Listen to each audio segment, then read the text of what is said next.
Welcome to top headlines. Jagan హయాంలో రద్దు చేసిన దళిత సంక్షేమ పథకాలన్నీ పునరుద్ధరిస్తామని సాంఘిక సంక్షేమ శాఖ మంత్రి డోలా బాల వీరాంజనేయ స్వామి పునరుద్ఘాటించారు.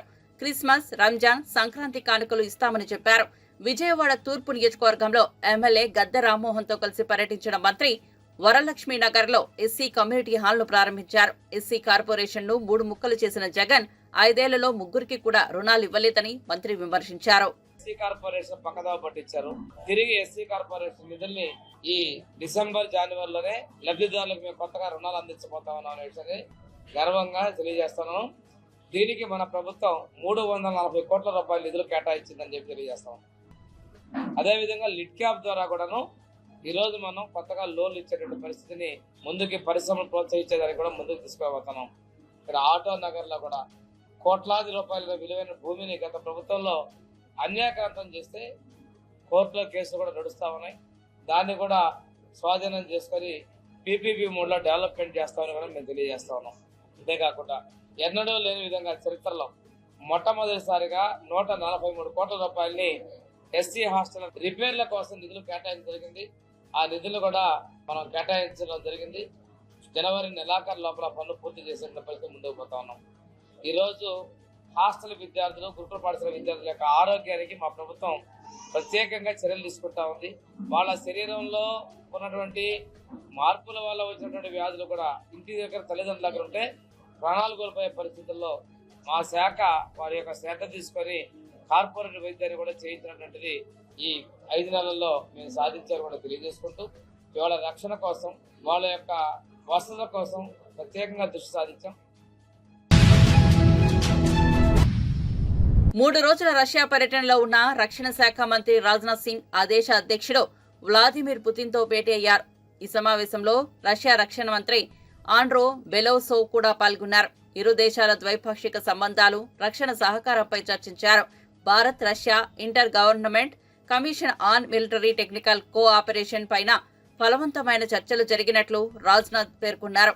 భారత్ రష్యా మధ్య స్నేహ సంబంధం శిఖరం కంటే ఎత్తైనదని, సముద్రం కన్నా లోతైనదని మంత్రి రాజ్నాథ్ సింగ్ అన్నారు. రష్యా స్నేహితులకు భారత్ అన్ని వేళలా అండగా నిలుస్తుందని రాజ్నాథ్ స్పష్టం చేశారు.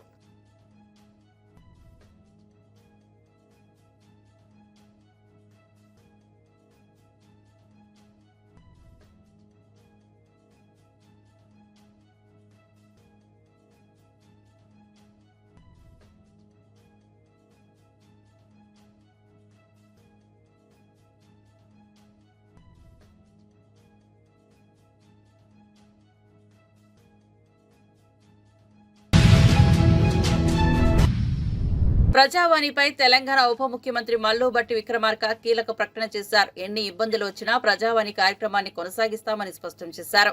ప్రజావాణిలో ఇచ్చిన దరఖాస్తులు పరిష్కారమవుతున్నట్లు తెలిపారు. ప్రతి పౌరుడికి నమ్మకం కలిగేలా ఈ కార్యక్రమాన్ని ముందుకు తీసుకెళ్తామన్నారు. ప్రజాభవన్లో ఏర్పాటు చేసిన విలేకరుల సమావేశంలో ఆయన మాట్లాడుతూ ప్రజలకు జవాబుదారీగా ఉండాలనేది, ప్రజల అవసరాలు తీర్చాలనేది తమ ప్రభుత్వం లక్ష్యమన్నారు. ప్రజల కోసము ఉన్నామనే భావనను వారిలో అధికారులు కల్పించాలని సూచించారు. రాజ్యాంగ పీఠికలోని లక్ష్యాలను ప్రజలకు అందించాలని ప్రయత్నిస్తున్నామన్నారు.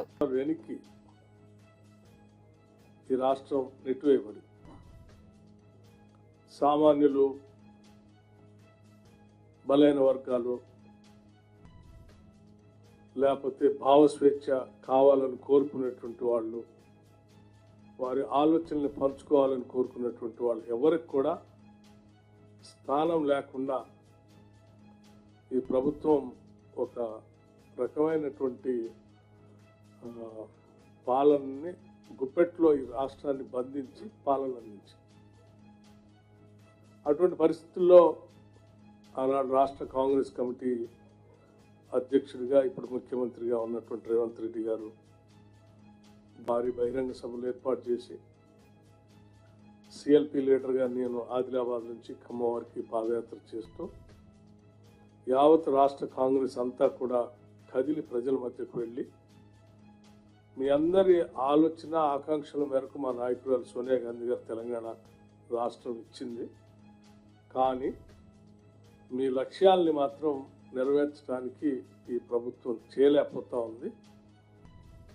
దాన్ని అర్థం చేసుకున్న కాంగ్రెస్ పార్టీ ఇందిరమ్మ రాజ్యం వస్తేనే చక్కగా మీకు న్యాయం చేయగలం మేము అని చెప్పి మీ అందరి మధ్యలో అంశాలన్నింటినీ ముందుంచి మీ అందరి ఆలోచనల మేరకు మీ అందరి ఆశీర్వచనంతో ఇందిరమ్మ రాజ్యాన్ని ప్రజాప్రభుత్వాన్ని ఈ రాష్ట్రంలో ఏర్పాటు చేసుకోవటం జరిగింది.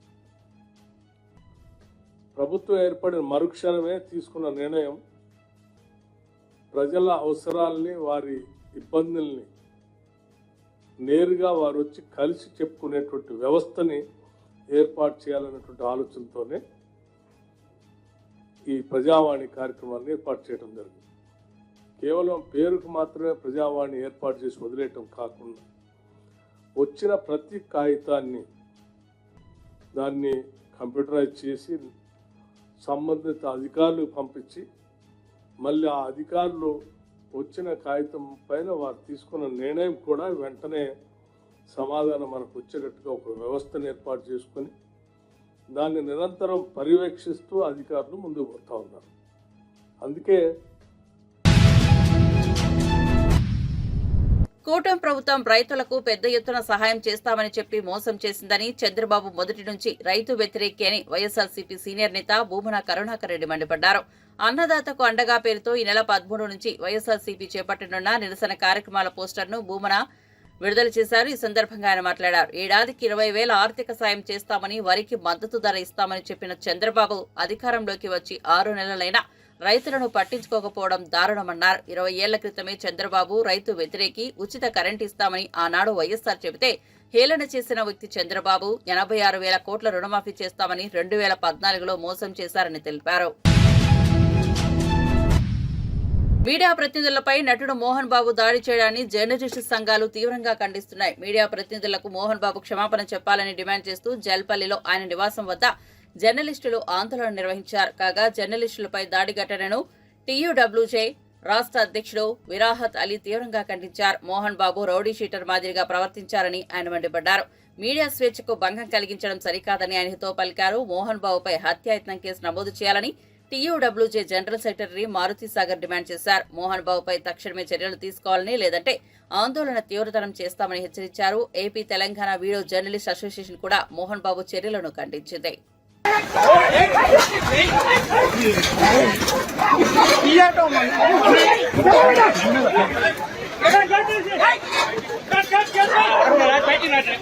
కెమెరాలని వాళ్ళు ఓటి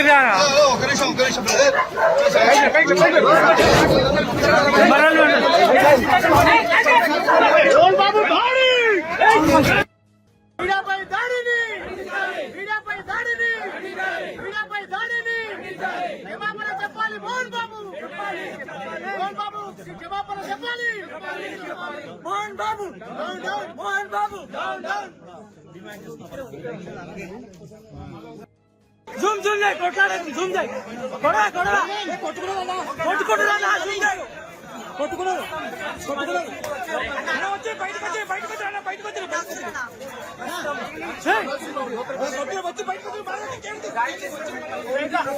ఆగన్నా వచ్చి బయటకు వచ్చి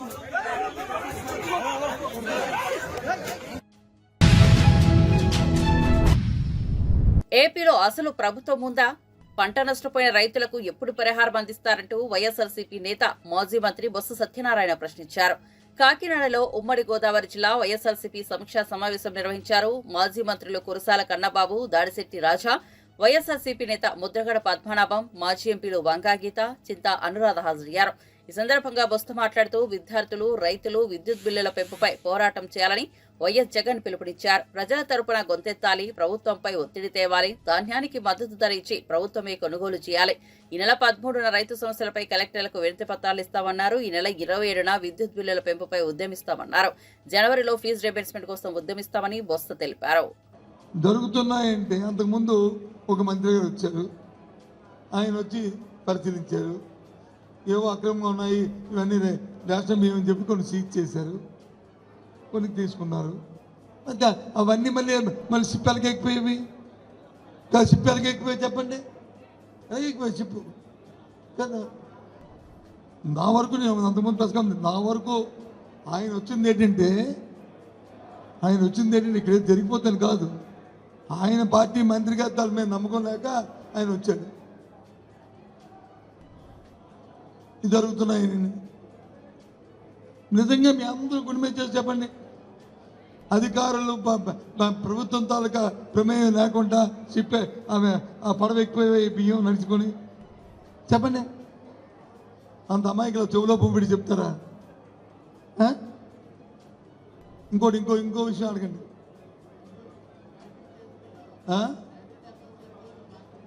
మా పార్టీ ఏంటి?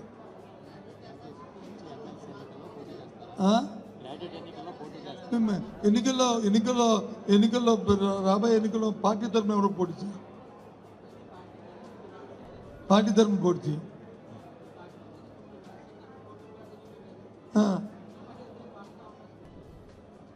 అలా ఉంది పరిస్థితి, అలా ఉంది ప్రజాస్వామ్యం. ప్రజాస్వామ్యం అంటే ఎంత అపహాస్యం చేస్తున్నారో ఆలోచన చేయండి.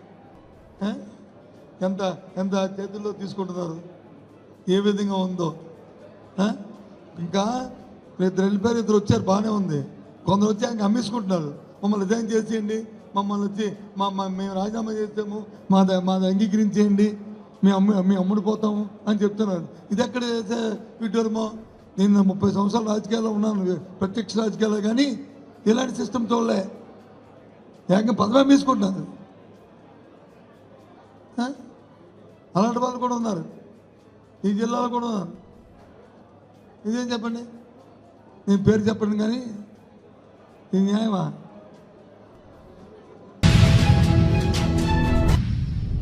టాలీవుడ్ సీనియర్ నటుడు మోహన్ బాబు తన నివాసంలోకి ప్రవేశించిన మీడియా ప్రతినిధులపై దాడికి దిగడం పట్ల సర్వత్రా విమర్శలు వ్యక్తమవుతున్నాయి. ఈ అంశంపై ప్రజాశాంతి పార్టీ అధ్యక్షుడు, ప్రముఖ శాంతి ప్రబోధకుడు కేఏ పాల్ కూడా స్పందించారు. మోహన్ బాబు అయితేనేం, ఇంకెవరైతేనేం మీడియా ప్రతినిధులపై దాడి చేయడం సరికాదని వ్యాఖ్యానించారు. ఎంత పెద్దవాళ్లైనా సరే మీడియాపై దాడి చేయడం అనేది గౌరవమని పేర్కొన్నారు.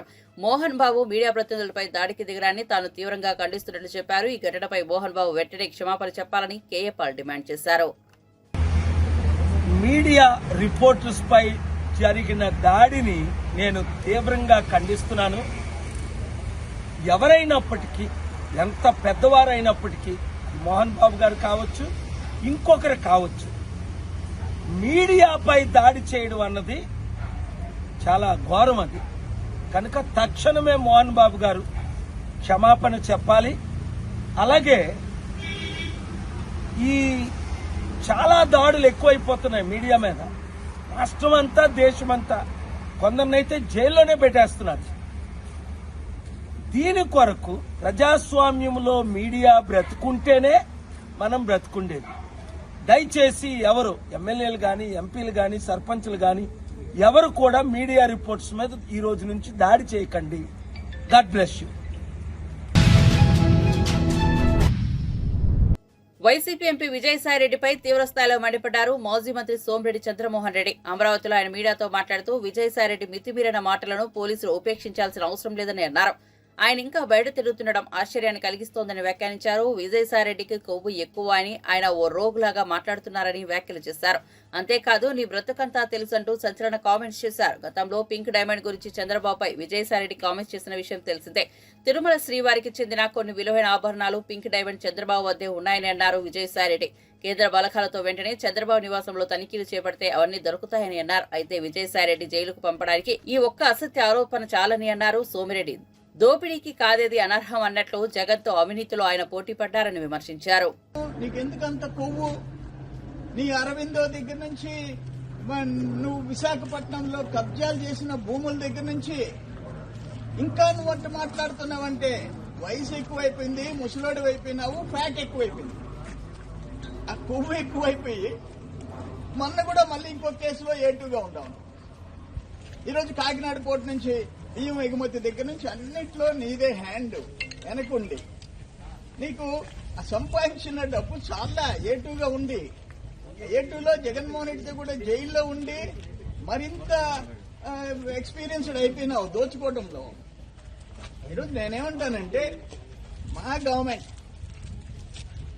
ఇంకా నిన్నెందుకు బయట పెట్టింది? ఒక్కటి చాలు, పింక్ డైమండ్ ఒక్కటి చాలు. ఇప్పుడు చేసిన అరాచకాలు మొత్తం, భూ కబ్జాలు, రేషన్ బియ్యం ఓడరేవుల్లో ఎగుమతులు అన్నిట్లో మీరే. అరవిందో ఫౌండేషన్ దగ్గర నుంచి ఎన్ని అక్రమాలు, ఎవరు అరవిందో? అరవిందో వియంకుడు ఎవరు? ఇది నేనేమంటానంటే నేనైతే దయచేసి చేసుకోలేకుండా విజయసాయి రెడ్డి మాట్లాడే వాగుడు మేము డైజెస్ట్ చేసుకోలేకుండా డీజీపీ గారు ఏం చేస్తున్నారో అర్థం కావటంలే. ఇటువంటి వాళ్ళని సహించకూడదు అని చెప్తుండ. అంత కొవ్వెక్కి నువ్వు నీ బతుకంతా అవినీతి, దోపిడీ, అరాచకం. అటువంటి వాడు ఒక ముఖ్యమంత్రిని పట్టుకుని మర్యాద లేకుండా, గౌరవం లేకుండా, ఏ క్రూయల్ మైండెడ్ రోడ్డు పోయే రోగ్స్ కూడా మాట్లాడు, రోడ్డు మీద పోయే రోగ్స్ కూడా మాట్లాడు. నువ్వు ఒక చంద్రబాబు నాయుడు గారు, ఆయన స్థాయి ఏంది, నువ్వేంది? నువ్వు మా జిల్లా, నా కాన్స్టిట్యున్సీ, నువ్వు తాళ్లపూడి. విజయసాయి రెడ్డి ఎవరో మా జిల్లా వాళ్ళకి, మా ఊరోళ్ళకి తెలియదు. ఏటుగా ప్రధాన ప్రతిపక్షం బీఆర్ఎస్ ను మంత్రి దామోదర రాజనరసింహ హెచ్చరించారు. ఆశా వర్కర్లను అడ్డం పెట్టుకుని ప్రతిపక్షం రాజకీయం చేస్తోందని మండిపడ్డారు. శాంతి భద్రతలకు విఘాతం కలిగిస్తే ప్రభుత్వం చూస్తూ ఊరుకోదన్నారు. తెలంగాణ అస్తిత్వాన్ని చాటేలా తాము విజయోత్సవాలు నిర్వహిస్తుంటే ప్రతిపక్ష పార్టీలు తట్టుకోలేకపోతున్నాయన్నారు. ప్రజలను తప్పుదోవ పట్టించేందుకే ఆశా వర్కర్లను రెచ్చగొట్టారని ఆరోపించారు. గత 10 ఏళ్లలో ఆశా వర్కర్ల వేతనాల పెంపుపై ఎన్నిసార్లు నిరసనలు, ధర్నాలు చేసినా పట్టించుకొని బీఆర్ఎస్ ఇప్పుడు ముసలి కన్నీరు కారుస్తోందన్నారు. బీఆర్ఎస్ ద్వంద్వ వైఖరికి ఆశా వర్కర్ల నిరసనలే నిదర్శనమన్నారు. బీఆర్ఎస్ వర్కింగ్ ప్రెసిడెంట్ కేటీఆర్, ఆ పార్టీ ఎమ్మెల్సీ కల్వకుంట్ల కవితపై బీజేపీ నేత నిజామాబాద్ ఎంపీ ధర్మపురి అరవింద్ సంచలన వ్యాఖ్యలు చేశారు. హైదరాబాద్ లో మీడియాతో మాట్లాడుతూ కేటీఆర్ కవితలకు వచ్చే ఎన్నికల్లో కుక్క కూడా ఓటు వేయదని తీవ్ర వ్యాఖ్యలు చేశారు. కేటీఆర్ ఇప్పుడు ఒక ఎమ్మెల్యే మాత్రమేనని గుర్తుంచుకోవాలని సూచించారు. తాను ఎప్పుడూ ఫైర్ బ్రాండ్నే అని మీడియా ప్రతినిధులు అడిగిన ఓ ప్రశ్నకు సమాధానంగా చెప్పారు. నా బంతి నా చేతిలోనే ఉందని, సమయాన్ని బట్టి తాను గేరు మారుస్తానని, అప్పుడే స్పీడ్ మారుతుందన్నారు. ప్రస్తుతం రాష్ట్రంలో తెలంగాణ తల్లి విగ్రహం పేరుతో పిచ్చి రాజకీయం చేస్తున్నారని దుయ్యబట్టారు. సంక్రాంతి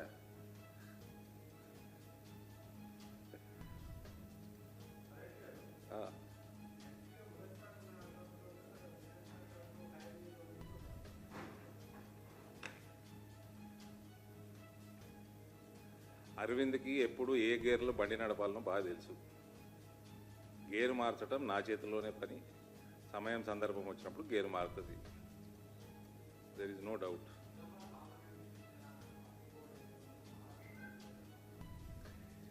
సో నిజామాబాద్ మన పసుపు బోర్డు యొక్క హెడ్ క్వార్టర్ని మహారాష్ట్ర తరలించే పనిలో కొందరు సీనియర్ నాయకులు, కేంద్ర మంత్రులు ఉన్నట్టు సమాచారం పేపర్లలో వస్తుంది. ఇది ఏమాత్రం కరెక్ట్ కాదు. అది అంటూ ఏ ప్రాంతం వాళ్ళకి ఆ ప్రాంతం మీద ప్రేమ ఉంటుందండి. ఎవరైనా ట్రై చేసినా దాంట్లో తప్పిదం ఏం లేదు. జిద్దు మీద పనిచేసి రైతుల కోసం కొట్లాడి, ఎంత దూరమైనా పోయి ఎవరితోటైనా కొట్లాడి మేము సాధించుకున్నాం. అది హెడ్ క్వార్టర్ కూడా నాకు పూర్తి నమ్మకం తెలంగాణకే వస్తుంది, ఇందూరుకే వచ్చే అవకాశాలు ఎక్కువ ఉన్నట్టు నాకు పూర్తి నమ్మకం. ఆ ప్రక్రియ ఇప్పుడు ఆల్రెడీ అందులో ఉన్న మెంబర్సు, చైర్మన్లు అవన్నీ కూడా జరుగుతూ ఉన్నాయి. ఎనీ టైం మనకి టోటల్ బోర్డు మెంబర్స్ అవన్నీ కూడా అనౌన్స్ అయ్యే అవకాశం ఉంది, including head quarter, regional offices అన్నీ.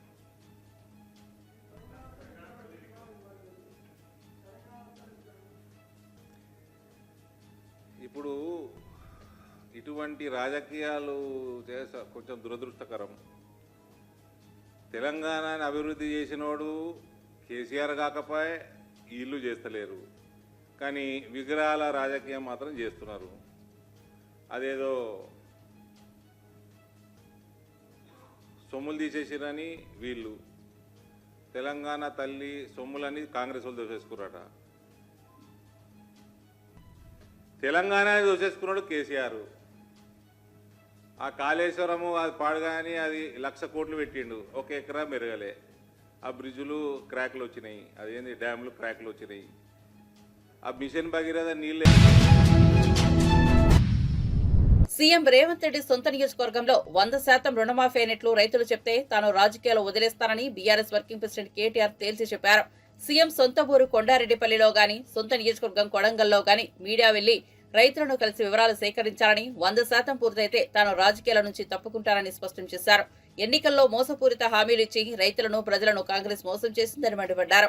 అలవిగాని హామీలిచ్చి అరకుర రుణమాఫీ చేసి 100% పూర్తయినట్లు గొప్పలు చెప్పుకుంటున్నారని ఆగ్రహం వ్యక్తం చేశారు.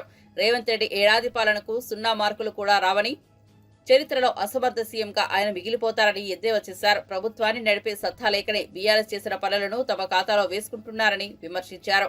ప్రపంచంలోనే 2వ అతిపెద్ద గూగుల్ క్యాంపస్ ను బీఆర్ఎస్ ప్రభుత్వం హైదరాబాద్ కు తీసుకొస్తే రేవంత్ రెడ్డి మాత్రం గూగుల్ ను తామే తీసుకొచ్చామని చెప్పుకుంటున్నారని మండిపడ్డారు. ఇప్పటికైనా ముఖ్యమంత్రి స్పందించాలే.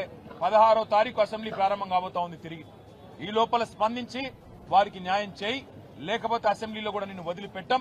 అసెంబ్లీలో కూడా తప్పకుండా ఆడబిడ్డలకు ఇప్పుడే నేను మాటిచ్చిన కేసీఆర్ గారు ఏ రకంగానైతే మాకు మొన్న దిశానిర్దేశం చేశారో, ఆశ ఆడబిడ్డల కోసమే కాదు ఇతర చిరుద్యోగులకు కూడా అండగా నిలబడండి అని చెప్పారు. అదే ఆలోచనకు అనుగుణంగా 16వ తారీఖు నుంచి ప్రారంభమయ్యే అసెంబ్లీలో కూడా ప్రభుత్వాన్ని నిలదీస్తాం. మరొక వైపు మానవ హక్కుల సంఘం, అదేవిధంగా మహిళా కమిషన్ కూడా తప్పకుండా కలుస్తాం. దెబ్బలు తిన్న ఆడపిల్లలకు మేము చెప్పొచ్చాం. ఒకవేళ మీకు గనక ఇక్కడ ప్రభుత్వ వైద్యం, సర్కారీ వైద్యం మీకు సూట్ కాకపోతే, నచ్చకపోతే మీరు రండి, మా పార్టీ తరఫున మేమే తీసుకెళ్లి ప్రైవేట్ ఆసుపత్రిలో మంచి వైద్యాన్ని కూడా అందిస్తామని చెప్పి కూడా వారికి చెప్పినాం. ధైర్యం కూడా చెప్పాము. ధైర్యంగా ఉండండి, పోరాడండి, మీకు అండగా మేమంతా కూడా ఉన్నాం, మీతో భుజం భుజం కలిపి నడుస్తామని చెప్పాం. అసెంబ్లీలో కొట్లాడతాం, బయట కూడా కొట్లాడతాం. రాష్ట్రంలో ఉండే ప్రతి ఆశ ఆడబిడ్డకు మేము బీఆర్ఎస్ తరఫున మాటిస్తా ఉన్నాం. మీకు ఇచ్చిన హామీని, ప్రభుత్వం ఇచ్చిన హామీని నిలబెట్టుకునేదాకా మీ తరఫున శాసన మండలిలో మా మహమూద్ అలీ గారు, మా నవీన్ కుమార్ రెడ్డి గారు, అదేవిధంగా మహమూద్ అలీ సాబ్, అదేవిధంగా శాసనసభలో మేమందరం కూడా గొంతు విప్పుతాం. ఖచ్చితంగా ప్రభుత్వాన్ని నిలదీస్తాం. మీకు కూడా పూర్తి స్థాయిలో న్యాయం జరిగే వరకు మీతో ఉంటామని చెప్పి కూడా తెలియజేస్తూ, ప్రభుత్వం వెంటనే నిన్న అరాచకంగా వ్యవహారం చేసిన పోలీసులను తక్షణమే సర్వీస్ నుంచి డిస్మిస్ చేయాలి. సస్పెన్షన్ కాదు, సర్వీస్ నుంచి డిస్మిస్ చేయాలి. ఎందుకంటే ఆడబిడ్డల మీద చేసేటప్పుడు 1కి 2 సార్లు ఆలోచించుకోవాలి. ఎవరైనా సరే పోలీసు వాళ్ళు ఇష్టం వచ్చినట్టు, అధికారం ఉంది కదా, కాకి యూనిఫామ్ ఉంది కదా, మేము ఇష్టం వచ్చినట్టు చేస్తాం, ఏం చేసినా నడుస్తుంది అనుకుంటే కుదరదు, వదిలిపెట్టమనే మాట కూడా ఈ సందర్భంగా తెలియజేస్తూ, నిన్న మరి సహకరించిన పాత్రికేయ మిత్రులకు కూడా, వాళ్ళ మీద జరిగిన దాడిని దేశం మొత్తం దృష్టికి తీసుకొచ్చిన మా మీడియా మిత్రులకు కూడా ప్రత్యేకంగా ధన్యవాదాలు కూడా నేను తెలియజేస్తా ఉన్నా. ఉస్మానియాలో మంచి సేవలు కూడా అందిస్తా ఉన్నారు. డాక్టర్లు, పారామెడికల్ సిబ్బంది, అదేవిధంగా చాలా మంది పేదలు కూడా రోగులు ఉన్నారు. వారికి మంచి సేవలు అందిస్తున్న ప్రభుత్వ వైద్య సిబ్బంది. మహిళలంటే రేవంత్ సర్కార్ కు ఏమాత్రం గౌరవం లేదు. ఇటీవల లగచర్లలో గిరిజన మహిళా రైతులు మొన్న ఆశా కార్యకర్తలపై భౌతిక దాడులే ఇందుకు నిదర్శనమని కరీంనగర్ జెడ్పీ మాజీ చైర్పర్సన్ తులా ఉమా మండిపడ్డారు. తెలంగాణ తల్లి విగ్రహాన్ని ఆవిష్కరించిన రోజే కాంగ్రెస్ ప్రభుత్వం ఆశా కార్యకర్తలపై పోలీసులతో దాడి చేయించిందని ఆరోపించారు.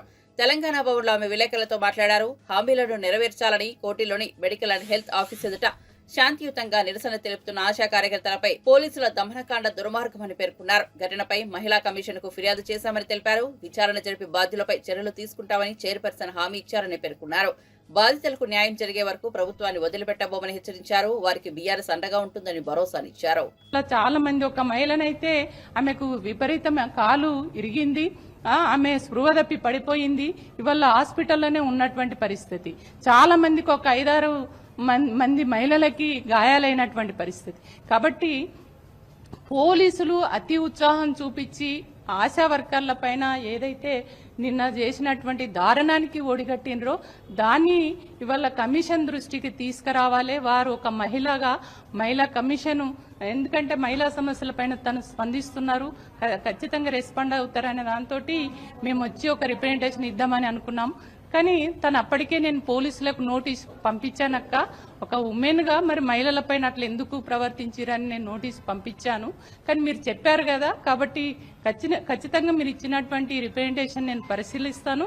దీంట్లో నేను రాసిన దానికంటే భిన్నంగా ఇంకేమన్నా అంశాలు ఉంటే కూడా తీసుకొని మహిళలు ఏదన్నా మహిళా సమస్యలు కావచ్చు, ఇతరతర సమస్యల పైన మహిళలు కానీ ఎక్కడైనా ధర్నాలు చేసినప్పుడు ఆ ధర్నాలలో మహిళా పోలీసులు కానీ మగ ప్రవర్తించాలి అనేది ఖచ్చితంగా నేను ఒక లెటర్ రాస్తాను, ఒక నోటీసు కూడా ఇష్యూ చేస్తాను అని చెప్పి చాలా పాజిటివ్ గా రెస్పాండ్ అయ్యిండ్రు. ఖచ్చితంగా ఈ మహిళలు అతి ఉత్సాహం చూపించి ఇట్లా మహిళల్ని లగిచర్ల కావచ్చు, వాళ్ళ ఆశా వర్కర్స్ పైన వాళ్ళు ప్రవర్తించినటువంటి తీరు కావచ్చు, ఇట్లాంటి ఆబ్జెక్షనబుల్ గా ఉన్నటువంటి పరిస్థితి ఉంది. చాలా అరాచకాలు చేస్తున్నారు పోలీసులు.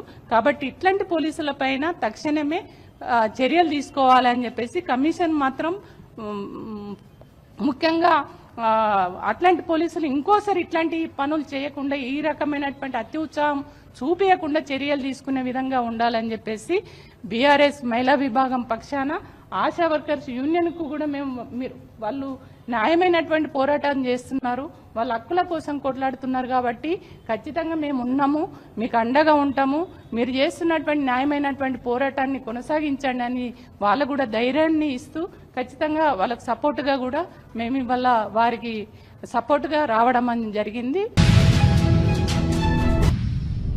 కాంగ్రెస్ ప్రభుత్వ ఏడాది పాలనలో మంత్రి శ్రీధర్ బాబు మంత్రి నియోజకవర్గానికి ఒరగబెట్టిందేమీ లేదని మాజీ ఎమ్మెల్యే పుట్ట మధుకర్ మండిపడ్డారు. 40 ఏళ్ల నుంచి ఆయన కుటుంబానికి చెందిన వారే ఎమ్మెల్యేలుగా ఉన్నప్పటికీ ఈ ప్రాంత అభివృద్ధిని పట్టించుకోలేదని విమర్శించారు. మేనిఫెస్టో కమిటీ చైర్మన్ గా, మంత్రిగా కీలక పదవులు అనుభవిస్తున్న శ్రీధర్ బాబు నియోజకవర్గ ప్రజలను పట్టించుకోవడం దుర్మార్గమని ఆగ్రహం వ్యక్తం చేశారు. శ్రీధర్ బాబు వైఫల్యాలపై మంగళవారం ఆయన తెలంగాణ భవన్లో ఛార్జిషీట్ విడుదల చేశారు. అనంతరం మధుకర్ మాట్లాడుతూ ఏడాదిలో చిన్న కాళేశ్వరం ప్రాజెక్టును నిర్మిస్తామని ఎన్నికల సమయంలో ప్రగల్భాలు పలికిన శ్రీధర్ బాబు ఇప్పటి వరకు కనీసం తట్టెడు మట్టి కూడా తీయలేదని ధ్వజమెత్తారు. వెలుగులోకి వస్తుంది, తాడిచెల్ల వెలుగులోకి వస్తుంది. మంత్రి నుంచి కాటారం నుంచి భూపాలపల్లికి వెళ్తే 52 కిలోమీటర్లు వస్తే, ఇటు నుంచి వెళ్తే 32 కిలోమీటర్, అంటే 20 కిలోమీటర్లు ఆదా అవుతుంది. దాని మీద మంత్రిని ఎమ్మెల్యే ఇప్పటి వరకు దృష్టి పెట్టకుండా విఫలమైపోయిండు. ఆ రోజు చెప్పిండు ఇసుక పోతా ఉన్నది, ఇది తాత ముత్తాతల ఆస్తి, దీన్ని దోసుకపోతున్నారు కాంగ్రెస్ బీఆర్ఎస్ పార్టీలు అని చెప్పి ఈ ఇసుకంతా కూడా అమ్ముకుంటున్నారు, డబ్బులు పెట్టి వాళ్ళు గెలుస్తారు, ఆ డబ్బులు తీసుకొస్తారు అన్నాడు. మేము డబ్బులు పెట్టలేదు, కానీ ఆయనే ఇవాళ ఎన్నికలలో 100 కోట్ల రూపాయలు ఖర్చు పెట్టి నోట్లతోటే గెలిచిండు అనేది వాళ్ళ మంత్రులు ఎవరు అడిగినా కూడా చెప్తారు. ఆ ఇసుకని ఇప్పటి వరకు ఆపలేదు, ఇంకా ఇసుక రీచులు పెరుగుతూ ఉన్నాయి. మీ ఇసుక తీసుకపోని కానీ మంత్రి ప్రాంతంలో ఉన్నటువంటి నివాసులకు వాళ్ళు ఇల్లు కట్టుకోవడానికో, మోరి కట్టుకోవడానికో, లాట్రిన్ బాత్రూమ్ కట్టుకోవడానికో ఇసుక ఉచితంగా ఇప్పిమని చెప్తే దాని మీద ఉలుకు లేదు, పలుకు లేదు. పక్కకే ఉన్నటువంటి శాసనసభ్యుడు, పెద్దపల్లి శాసనసభ్యుడు ఉచితంగా వాళ్ళ ప్రాంతంలో ఏ అవసరాలున్నా లోకల్ అవసరాల కోసం ఉచితంగా ఇసుక సప్లై చేపిస్తూ ఉన్నాడు. ఆయన డైరెక్ట్ ఆర్టీఓని పిలిపించిండు, ఆ ఎస్పీని పిలిపించిండు. ఈ లోకల్గా నడిచే ఇసుక ట్రాక్టర్లను పట్టుకోవద్దని ఆదేశాలు ఆయన లెటర్ మీద రాసి అధికారులకు ఇచ్చి ఇసుక ఉచితంగా ఇప్పిస్తూ ఉన్నాడు పెద్దపల్లి ఎమ్మెల్యే. మరి పెద్దపల్లి ఎమ్మెల్యేకు సోయి ఉన్నది, మంత్రి ఎమ్మెల్యేకు సోయి లేకపోవడం ఇది దురదృష్టకరం. ఒక ఓటుతోటి గెలిచి పెద్ద పదవులు వస్తే అక్కడ ప్రజలకు మేలు జరుగుతుంది అనుకుంటే ఇవాళ సంవత్సర కాలం పాటు కీడు జరిగింది తప్ప మేలు జరగలేదు. తాత ముత్తాతల ఆస్తి ఆపలేదు, ఇసుక ఉచితంగా రావడం లేదు. మంత్రిలో ఇవాళ మాఫియా చెలరేగుతా ఉన్నది. ఎర్రమట్టి, ఇసుక చెరువుల పూడిక తీతలలో మట్టి దోపిడీ, పీడిఎస్ బియ్యం దోపిడీ యథేచ్ఛగా లూటీ చేస్తూ ఉన్నారు. దాన్ని కూడా ఇప్పటి వరకు ఆపలేదు. అదిన్నే పరమావధిగా పెట్టుకొని దాని మీద కూడా దాన్ని కూడా విఫలం చెందినాడు మంత్రి ఎమ్మెల్యే. అంతేకాకుండా ఇలా నేను విద్యావంతుణ్ణి, మా నాయన కూడా మాజీ స్పీకర్ అని గొప్పలు చెప్పుకుంటే అన్నటువంటి ఈ విద్యాహీనుడని నేను చెప్తున్నా. బంగాళాఖాతంలో ఏర్పడిన అల్పపీడనం మరింత బలపడింది. నైరుతి బంగాళాఖాతాన్ని ఆనుకుని ఆగ్నేయ బంగాళాఖాతంలో తీవ్ర అల్పపీడనంగా కేంద్రీకృతమైందని ఏపీ విపత్తుల నిర్వహణ సంస్థ వెల్లడించింది. రాగల 24 గంటల్లో ఇది పశ్చిమ వాయు దిశగా పయనిస్తూ శ్రీలంక, తమిళనాడు తీరాలకు చేరువగా వస్తుందని వివరించింది. ఈ తీవ్ర అల్పపీడనం ప్రభావంతో నెల్లూరు, అన్నమయ్య, చిత్తూరు, తిరుపతి జిల్లాల్లో కొన్ని చోట్ల తేలికపాటి నుంచి మోస్తారు వర్షాలు పడే అవకాశం ఉందని ఏలూరు, కృష్ణా, బాపట్ల, ప్రకాశం, పల్నాడు, గుంటూరు, ఎన్టీఆర్ జిల్లాలో అక్కడక్కడ తేలికపాటి వర్షాలు కురిసే అవకాశం ఉందని తెలిపింది.